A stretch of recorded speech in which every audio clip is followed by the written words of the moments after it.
Let us continue with our topic symbiotic nitrogen fixation. Under the hierarchy that I have given in the previous video, nitrogen fixing microbes, we are going to talk about symbiotic biological nitrogen fixation.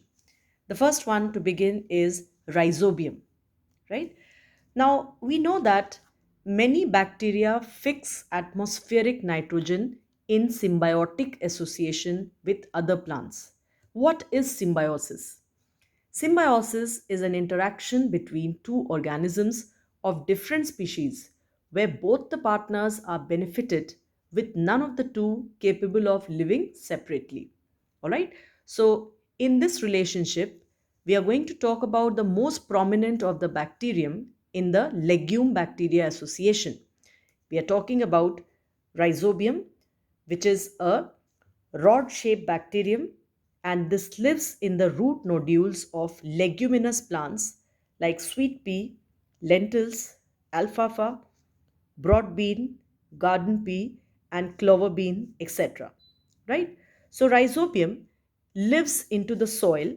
It's a free living bacterium and it lives along with the other microbes like Frankia, and as soon as it finds the roots of the leguminous plants, it tries to gain entry into the plant, right? So the most common association is in the form of nodules, which are nothing but outgrowths on the roots of the leguminous plants. All right. So this is what you're going to study. How does the rhizobium gain entry? Through the roots. And why only the roots? Because it's a free living bacterium in the soil, like other microbes like Frankia, etc. All right. So let us see the steps of nitrogen fixation in the leguminous plants. You'll have to understand this by this diagram. Look at this diagram at page number 12.16. All right. This diagram, if you see, you can see there are these are root hairs, soil particles, and the uh, bacteria outside the roots. Then bacteria enters the plant through the root hair, and coming through the root hair, it makes an infection thread which reaches the cortex region of the root, and then here the nodule is formed. So, what are the steps in this nodule making? You're going to talk about this. Let us see the first step. Bacteria release certain enzymes to degrade the root hair cell wall. See, this entry is not easy. The bacteria releases some enzyme first and foremost, and these enzymes they break down the root hair cell wall to make the entry easy.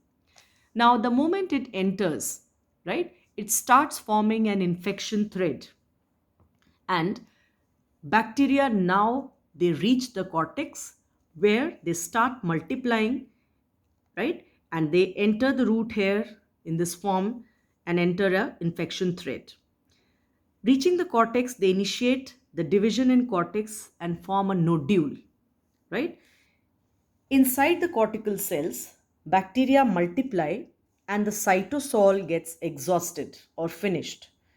Bacteria now become dormant or in a resting stage, non motile, and enlarged, which are now called as bacteroids. You can imagine one single root nodule. Like, for example, suppose here's a leguminous plant, 6 root nodules we have drawn, right? So, in one single root nodule, there may be some several thousands of bacteroids.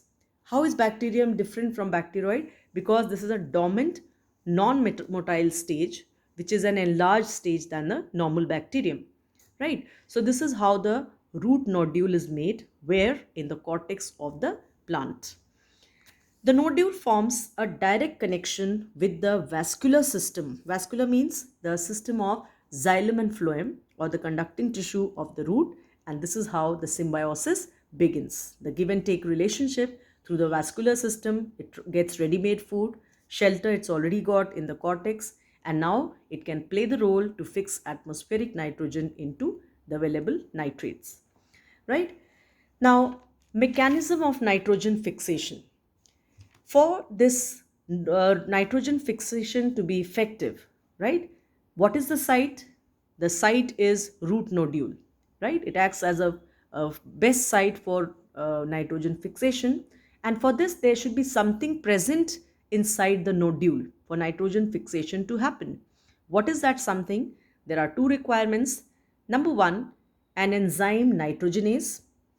This is molybdenum iron protein, and this nitrogenase enzyme, it acts as a catalyst to convert the atmospheric nitrogen into ammonia.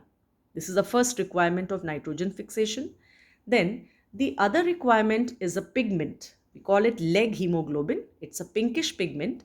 This protects the enzyme nitrogenase as it is highly sensitive to oxygen. See, understand this way. Nitrogenase is a must for conversion of nitrogen to ammonia. But this, if it gets the availability of oxygen, right? So this will be kind of damaged or destroyed. So this has to be prevented. And who prevents? This is a pigment called leg hemoglobin. How will it prevent it? Because it will act like an oxygen scavenger. So what is the role of leg hemoglobin here?